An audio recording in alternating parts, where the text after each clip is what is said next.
Steve Young, the Hall of Famer, joins us every week. Steve is sponsored by Friedman's Appliance, proudly serving all of Northern California with a wide selection of luxury appliances. Visit them in Pleasant Hill to see the Friedman's difference, and by Putnam Family Dealerships, car shopping driven by you. Steve, what's going on, man? How are you?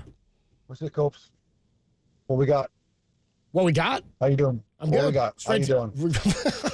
Right down to business. Let's get to it. You guys blew right through my song. Well, Derek was like, "Do it. Start it off. Get us going." This is I didn't mean to blow through the song, dude. My sweet song from Bon Jovi. But let's move on. We don't have time for this. Okay, all right. It's not the 2002. It's not the 2002 Winter Olympics. Let's move. Okay. Forever Young Foundation Hero of the Week. We do it every week. KMBR and Steve Young's Forever Young Foundation are honoring a Bay Area hero as the Forever Young Foundation Hero of the Week. So many individuals and organizations go above and beyond. So we try to support those who need it most. And this week we salute the Circuit EPA. The Circuit EPA is a nonprofit in East Palo Alto dedicated to empowering students through technology, education, and youth development. At the heart of the circuit is the 8 to 80 Zone, an innovative space where we run programs integrating STEM, esports, and virtual reality, inspiring students to innovate and build the skills needed for future tech careers in the Silicon Valley. For more information, you can find them at thecircuitepa.org. Again, thecircuitepa.org. And here to talk about it is Shauna Smith. How are you, Shauna? Hi, I'm good. How are you guys? Doing well. Tell us about the Circuit EPA. Well, we're super excited to be on, but I loved your intro. Thank you. We are a tech and innovation space in East Palo Alto. We are trying to elevate, prepare, and accelerate careers for middle school students into Silicon Valley. We're providing hands-on STEAM learning, and we're giving teachers a dedicated tech space to bring their lessons to life in the classroom. Our big goal is that we want to build a state-of-the-art innovation center at the heart of East Palo Alto on our middle school campus. Fantastic. That's a huge goal. And Shauna, this is Steve Young.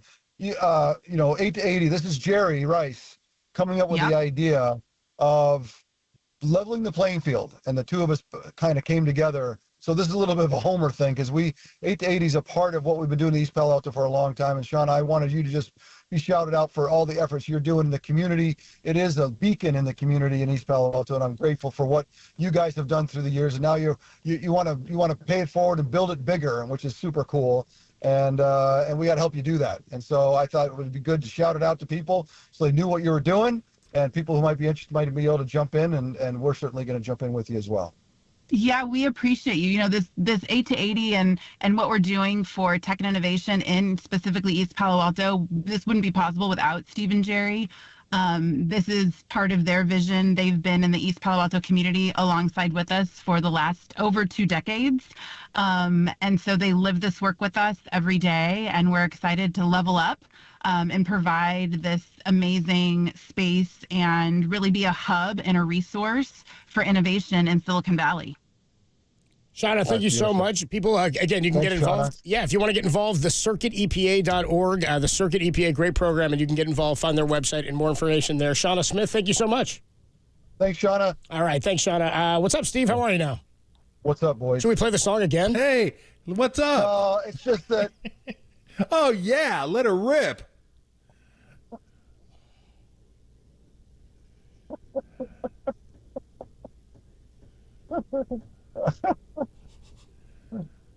Bad medicine. You lit. Anyway. So this is I don't know. JD Money, we were right before the show going, what song? I was like, you know what? It's time to just like bring it back again. Got to Google Steve Young Winter Olympics and me singing with Bon Jovi and how terrible it was. And so it was like one of the most embarrassing moments of my life in front of 100 million people worldwide. And I blew it. I blew everything, and it was just terrible. So I just thought we'd just bring it back and remind ourselves of don't go outside your lane, everybody. Stay in your lane. That was the message behind all that? That's the message. Stay in your lane, dude. Stay in your lane, bro. Dude, they left you hanging. Do not try to go outside your lane. Now, you want to. How many times you been to a concert? Anyone? You've been to a live concert, you're like, man, I wish I was up there singing. I would love to be able to have that talent, and then it's amazing. I mean, we all feel that way. Now, stay in your lane, bro. It's not happening. Don't try. Yeah, the key phrase there was, if I had that talent. We don't have that talent, so we don't do it. But you get to live everyone's dream, except for the part where you were singing a cappella. Yes. Yeah, that was it. All right. That's the lesson for. Hey, look, we lost the game, so I got to look. There's lessons around. Ronnie Lott used to say, competition is a sacred ground. You can't disrespect it, and if you do, I don't want to be a part of it, because if all it is to win and lose, I don't want to do it. I want to be a part of it if it's about learning and growing. If you lose, I want the ability to go learn and grow from it, and that's the reason why I think competition's worthwhile. That's the great Ronnie Lott. And so by doing so, what did we get out of this week? What did we learn? Otherwise, it's just, why play if all we do is win and lose? So okay, here's what I learned. Here's what I think. Okay, there you go. I like it. I don't know if it's what I learned. Not what the team learned. Not what the team learned, Tom. What you learned is where we really want to go. Go ahead. Well, I'm not part of the team. How do I know what they learned? And I don't give a crap what they learned. It's about me learning. I got to try to do this thing for 4 hours. Okay, I better learn something. You now represent the collective fans, like the Bang Bang Niner gang. You're the collective now. What did screw them? I don't represent anybody but myself. Are you kidding me? Okay, go ahead, bro. I don't think anybody wants me representing him. I wouldn't want me representing him. Try to be inclusive, Tom. Well, no, I'm not inclusive. Okay. Okay. Beat it. Trying to be inclusive, man. Get off my lawn. lawn. All about you. Go ahead. No, it is all about me. Go. Here's what I learned. The run defense needs to get better, because if this run defense is going to be like last year's run defense, then the chances of winning a Super Bowl are diminished. And I wonder what run defense is going to show up against the Rams. Is it going to be the run defense against the Jets that looked much better than the version we saw last year, or is it going to be the run defense that played against the Vikings that reminded me a lot of last year's run defense? So that's I don't even know if I learned it, but that's what I want to learn going forward. That's your number one. That's like the one thing. Number one. Number one. You believe rightfully that if we're not stopping the run, then we're not getting the ball back. We're in tight ball game. It's just a mess. So I agree with that, and I think that my number one is, and it's not necessarily what happened exactly, but protection. I felt. I mean, we all know quarterbacks need help. But if you're going to be in the efficiency game, you're not going to be in the I run around and do wild, crazy stuff, especially in the fourth quarter to make the trench, which is not what we do. We're in the efficiency game. If we're in the efficiency game, we need to be protected. And so if we're going to be protected, we've got to have gotten better from last year. I thought last year was great, good to great at times, but I worry, and we're in the preseason still, so there's another week to kind of put it together. But that's my concern, is that we are not going to protect the way we need to your point, to get to the Super Bowl. Okay, Copes, you get a shot at it. Copes, go ahead. We're all sharing here. Are we sure about what we learned about this team from this loss? What you want to learn going forward? We don't really care at this point. Why play? It's going to win and lose. You got to learn. You got to learn, or it's not worth it. I want to learn. I want to learn how Brock Purdy handles not having his top two offensive weapons for the first time, or two of his top offensive weapons for the first time in his career. Yeah, I know. That would be great if we were looking forward. You said, what do we want to learn? You said, what do I want to learn now? What we learned from the game, the loss. That's why I asked you the question, and you're like, what do we want to learn from the game? Okay, so you must be assuming that we're going to lose against the Rams. Oh no, okay, all right. I see the attitude we're coming with. Okay, I stayed out of it with you and Tom because I was like, all right, first lesson today, stay in my lane. I'll stay away from this. And now you stirred the pot and you brought me in, and now you've woken up a monster. Now he brought you in the lane, then he ran you over. Yeah, then he's like, lay down right here. I'm gonna come over, and then he backed over me again afterwards. He crapped on me, and then he got mad at what I asked. I started with embarrassing myself in front of 100 million people, so I think you're okay. You're okay. I think more listen to the show. I think we've got more on ours here listening now. Okay. I want to get into Brandon Aiyuk and his performance. Okay. What do we learn about his performance 2 games into the season? Kyle Shanahan told us he thought he played well. He didn't play at all this training camp this offseason. Admittedly, was not up to snuff in game 1. I don't know how you thought he played. Obviously, he's got to be a little bit better. The offensive line is part of that too, giving Brock time to throw. But I think we need to see more from him with the offense. Obviously, he's banged up as it is. No question. In fact, he was at camp. They say he was working out on his own, and then over in the other field, maybe the soccer field's next door. I don't know what happened, but look, he did not hit the ground running, right? We hoped that would be the case. Trent did more hitting the ground running than Brandon did for being in the long holdouts. So that's a huge thing. And Coach, you say, and again, just joking aside, yeah. you say the right thing. It's like the stars of the team need to be the stars of the team. Right? That's the bottom line. Like week to week, especially as we grind out wins here early, is the stars of the team need to show up and be big. And so your point is perfect.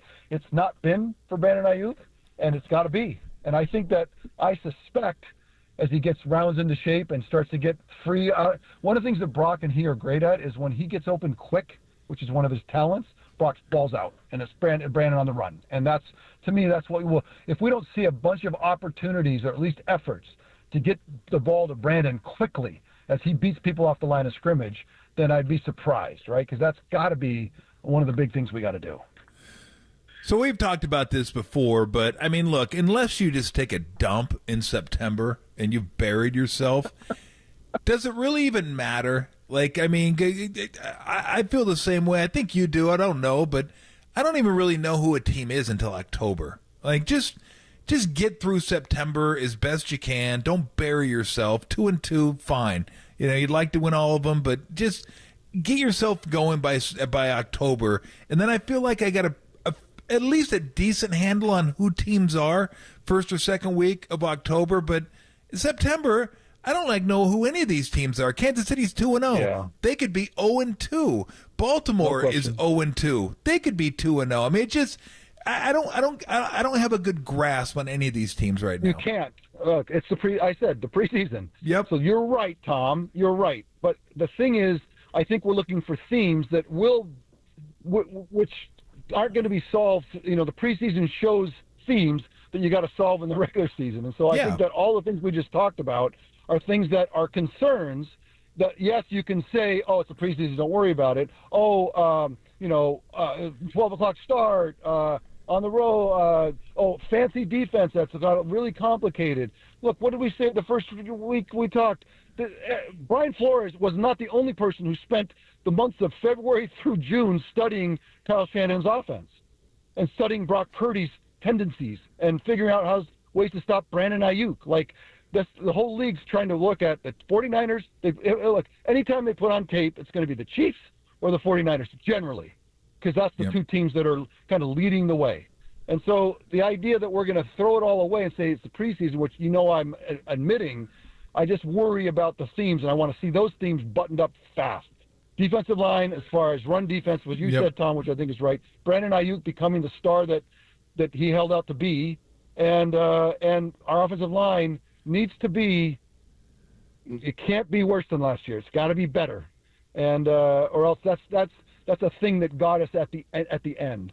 And then look, when people are hurt, because Adam, you were actually right looking forward, is that now we're going to see Brock forced into a situation. I think, unless the system's that so amazing, that you're going to have to do more. You're going to have to get out and run for 50 yards and make some throws out on the perimeter, sideline to sideline, and get out and get it done. And I think you're saying, Adam, that's the fear and concern you have, and I can understand that because that's not his game.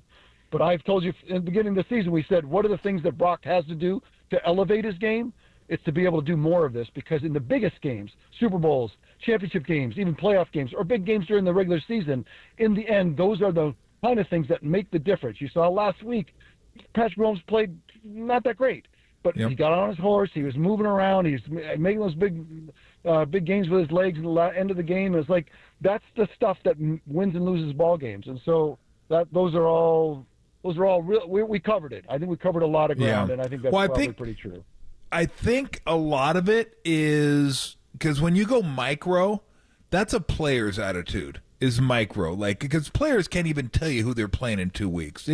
They can't. They don't think that way. When you were in the NFL, I'm sure you had no idea who you're playing 2 weeks. When I was in the NBA, the Cowboys, unless it's the Cowboys. For me, it was the Lakers. But if somebody said, "Who are you playing next Monday?" and it's Tuesday, I'm like, I don't know. There's like 2 games in between that. I have no idea. I got to guard this guy. I got to worry about guarding this guy and how I'm going to guard this guy and how we're going to function inside the system and what I'm supposed to do in certain situations. wins. Like, that's where my mind is full. And that's, I think, from a player standpoint, it's all micro. Even if you win, you're thinking this play wasn't right. We got to fix this. We got to get better at this. We got to do this a little bit better.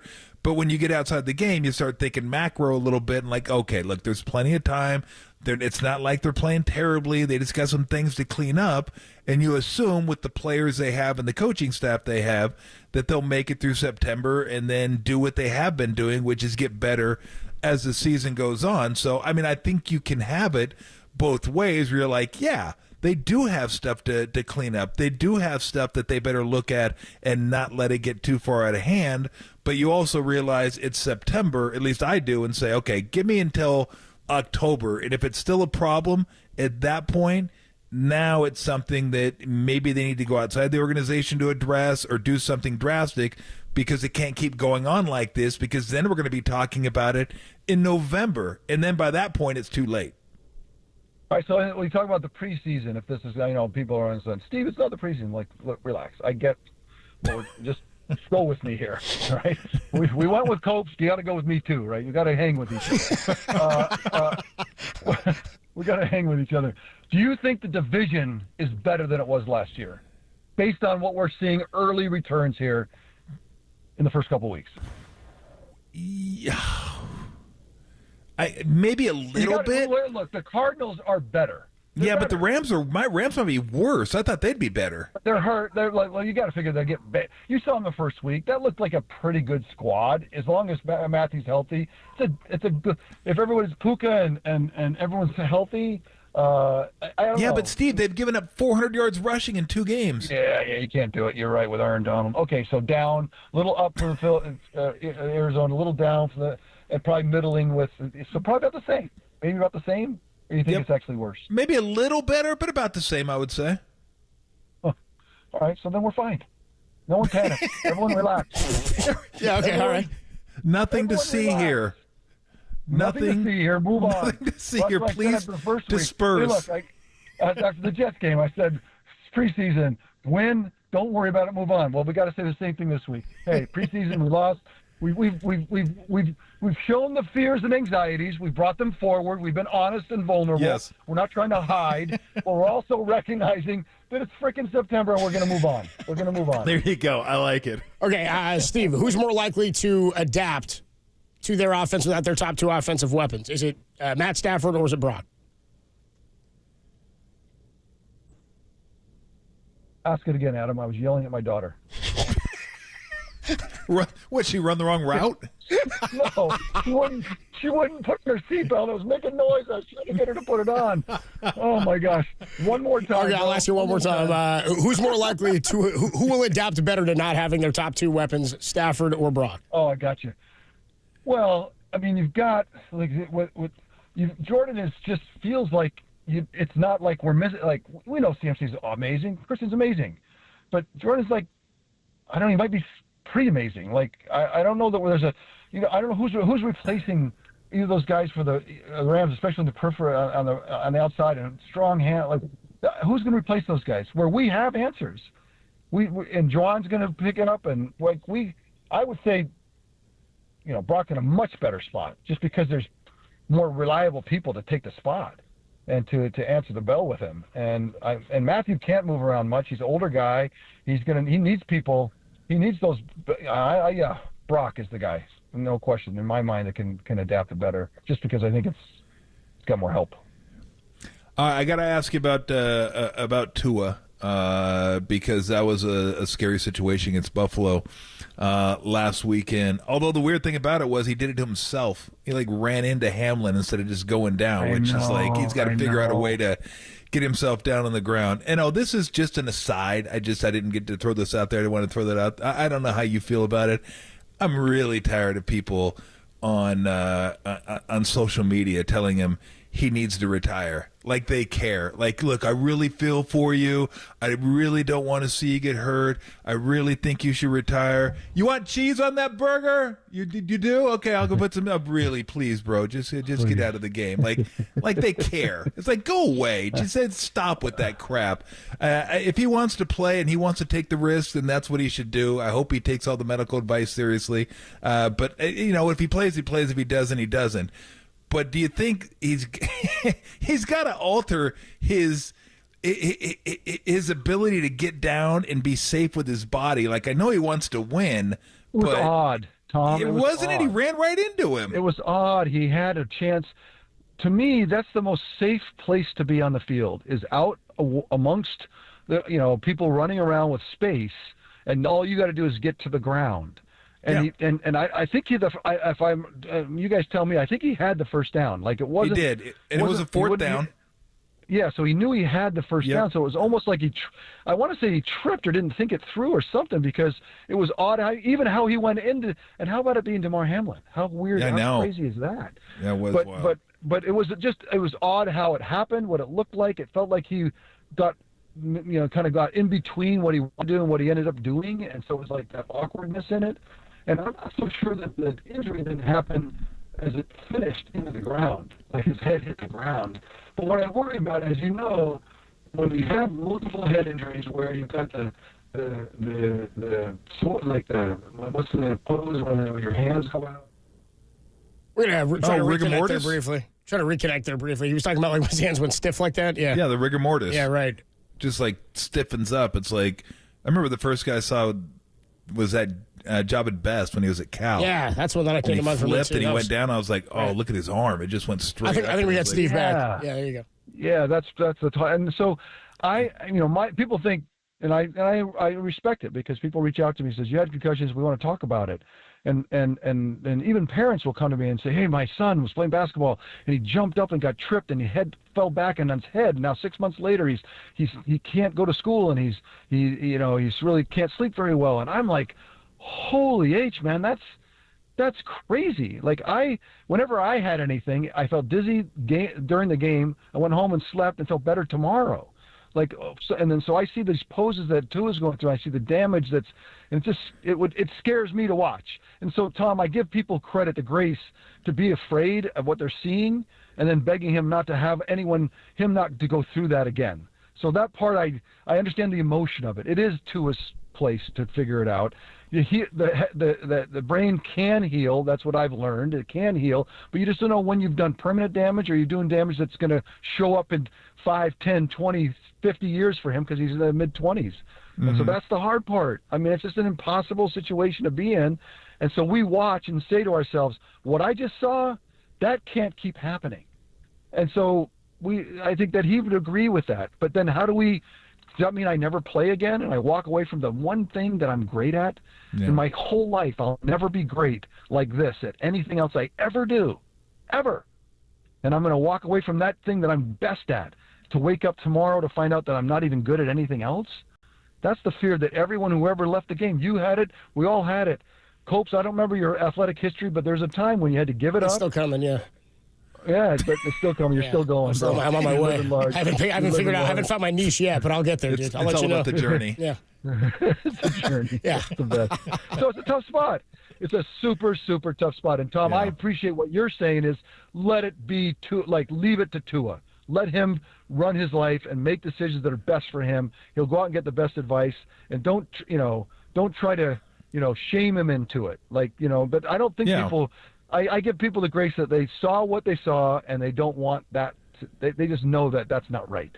Yeah, well, that's why. I mean, that's seriously. That's why you're a better man than I am, because I just think they throw it out there, so they get out on social media and people think they care about him. I don't think they care about him. I think there's a lot of people out there that if he got hurt playing football and never played again, they would go on with their lives the next day and not give it a second thought. So I don't know. That guy. That's me.